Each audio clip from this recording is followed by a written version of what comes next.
Bagi menyempurnakan majlis pada pagi ini dengan rasa takzim dipersilakan Puan Sofia binti Ibrahim, Pengetua Sekolah Menengah Kebangsaan Langgar untuk memberi ucapan dan seterusnya merasmikan program nilam peringkat sekolah bagi tahun persekolahan 2012. Dipersilakan.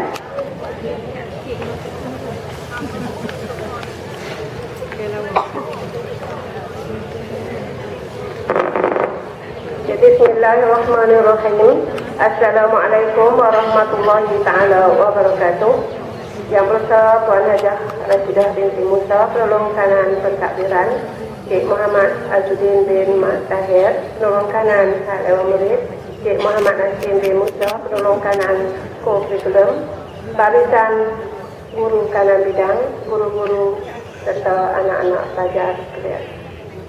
Baik, terima kasih kepada Cikgu Syarul Azrin, Cikgu Sabariah, anak-anak pengawas pusat kumul dan anak-anak yang lain. Baik, terima kasih kerana bagi kesempatan pada saya hari ini untuk berucap sempurna sambutan bagi majlis perasmian program nilam pada hari ini. Baik, nilam ya.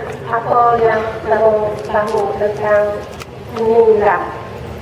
N-I-L-A-M, nilam.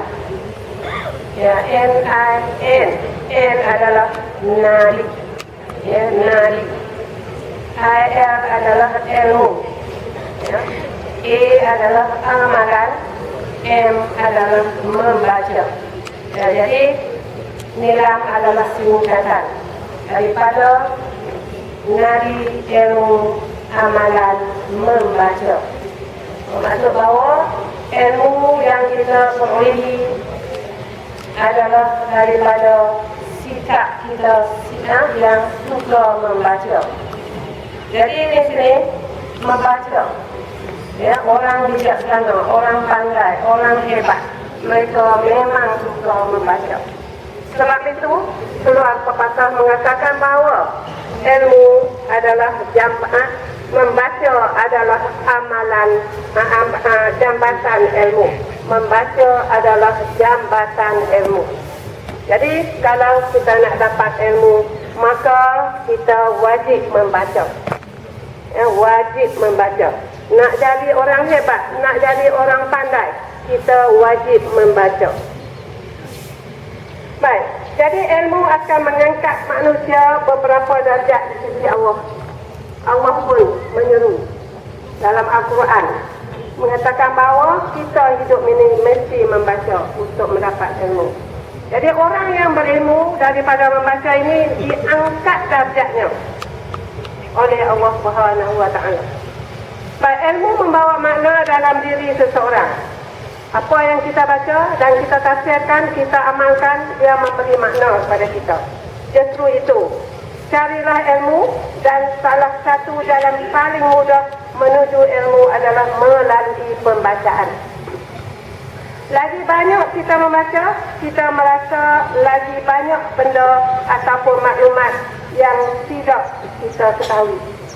Rupanya kita rasa kita membaca ni, kita rasa kita dah hebat. Tapi rupanya daripada membaca kita rasa, ada lagi benda yang kita tak tahu, maka kita akan terus membaca dan membaca. Baik, dalam konteks mencari ilmu ini, Imam Al-Ghazali menyebut kepada 4 golongan manusia pada setiap zaman. Ya. Baik. A. Manusia yang merasa dirinya pandai, tapi hakikat sebenarnya adalah jahil. Dia rasa dia hero, dia rasa dia hebat, tapi sebenarnya dia adalah manusia yang jahil. Manusia yang merasa dirinya jahil, hakikatnya memang dia jahil. Itu adalah manusia golongan B. Dia merasa dirinya jahil, memang dia sebenarnya jahil. Ketiga, manusia C ini manusia yang merasa dirinya pandai, dan hakikatnya memang dia pandai. Dia pandai, dia rasa diri dia pandai, tapi memang dia sebenarnya pandai. Dan manusia yang keempat, manusia B ini, manusia yang merasa dirinya jahil, tetapi hakikatnya dia pandai. Dia jahil, dia rasa macam dia jahil, dia tak tahu apa, tapi sebenarnya orang boleh menilai dia adalah manusia yang pandai. Ya, dia rasa dia kurang ilmu, sebab itu dia terus membaca dan terus membaca. Tapi sebenarnya dia adalah manusia yang pandai. Maka manusia A ni manusia yang merasa dirinya pandai, tapi hakikatnya dia jahil ni, dia adalah manusia yang jahil murakab. Ataupun bodoh sombong dan sentiasa akan menegakkan benang basuh. Jadi ini manusia A. Dia rasa diri dia pandai, tapi hakikatnya dia jahil. Manusia B ini yang merasa dirinya jahil, tapi hakikatnya dia sebenarnya memang jahil. Lebih baik daripada A kerana beliau sedar dan mengakui dirinya adalah jahil. Dia tahu dia jahil. Dan bersedia untuk belajar lah. Dia tahu dia jahil dan dia tahu dia jahil. Maka dia ni orang yang dia insaf, boleh berubah dirinya dan boleh menjadi lebih baik. Manusia C ini manusia yang merasa dirinya pandai, hakikatnya memang dia pandai. Tidak lebih daripada B. Ya? Manusia C walau pandai tetapi dia sombong, bongkok dan angkuh. Jadi dia lupa bahawa kepandaian yang dimilikinya hanyalah ibarat setitik air di paruh bangau yang sedang berdiri di pangkal sampan berbanding dengan air laut sebagai ilmu Allah. Jadi dia rasa dia pandai, dia rasa dia pandai, tapi dia bongkok lah sebenarnya. Ya. Manakala manusia D ini yang dia rasa dia jahil, tapi sebenarnya dia pandai, adalah yang terbaik kerana dia seorang yang tawaduk. Ya, lagi tinggi ilmunya, lagi tunduk, patuh dan mendengar, dan akan terus sedia untuk belajar. Okey, maka yang mana satu kita nak jadi? A, B, C atau D? Yang mana satu kita nak jadi? D. Jadilah manusia D. Ya.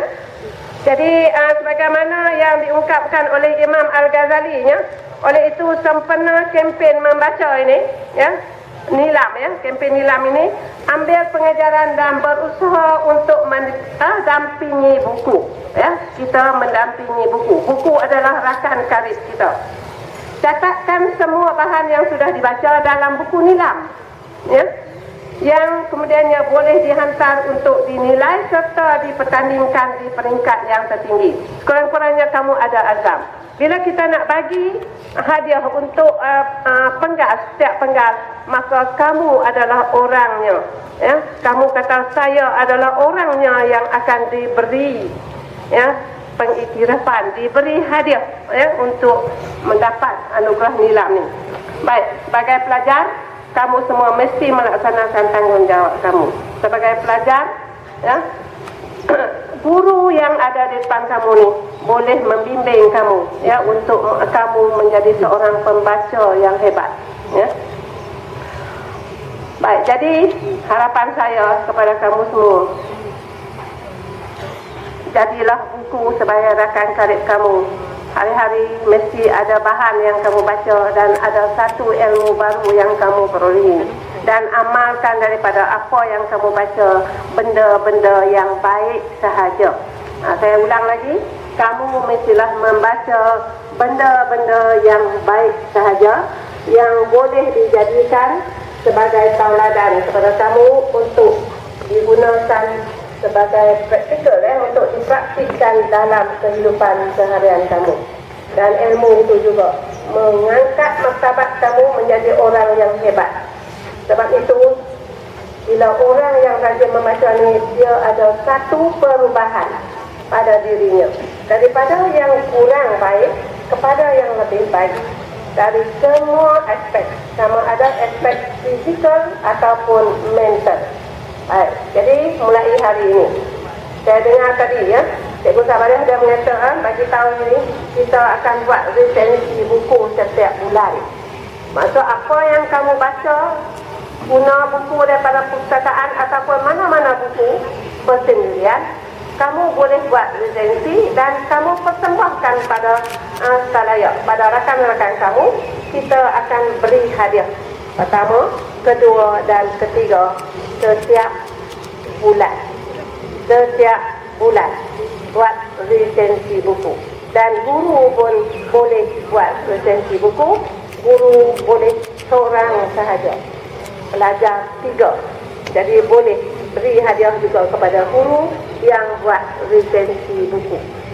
Baik, jadi pada guru yang relief, ya, boleh ambil bakul nilam.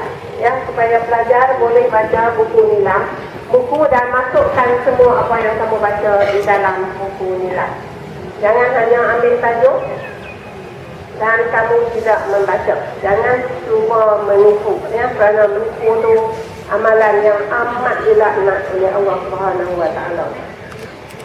Jadi saya telah sarankan bahawa kita telah membuat permohonan, ya, membuat surat kepada Perpustakaan Negara Negeri Kedah, ya, untuk mereka datang ke sekolah kita seminggu sekali, ya, untuk mengajak, untuk menhantar buku-buku baru untuk dipinjam. Jadi kalau benda ini dapat, ya, dapat ataupun mereka terima permohonan kita, maka kamu boleh buat pinjaman buku daripada perpustakaan bergerak, kalau dia hadir ke sekolah kita. Jadi akhirnya sekali lagi saya ucapkan ribuan terima kasih kepada semua pihak yang berusaha yang telah betul-betul menjayakan program nilam untuk pusat sumber sekolah, dan kepada semua pengawas pusat sumber, saya harapkan kamu boleh dapat melaksanakan tugas kamu dengan lebih baik, ya, supaya pusat sumber kita akan mendapat lebih bertambah bintangnya pada tahun ini. Jadi semoga usaha kita yang sedikit ini akan mendapat keberkatan dan berilmu yang boleh menjadikan bekalan kamu di dunia dan juga di akhirat. Jadi dengan lafaz Bismillahirrahmanirrahim, saya dengan ini merasmikan program nilam peringkat sekolah menengah kebangsaan Langgar bagi tahun 2012.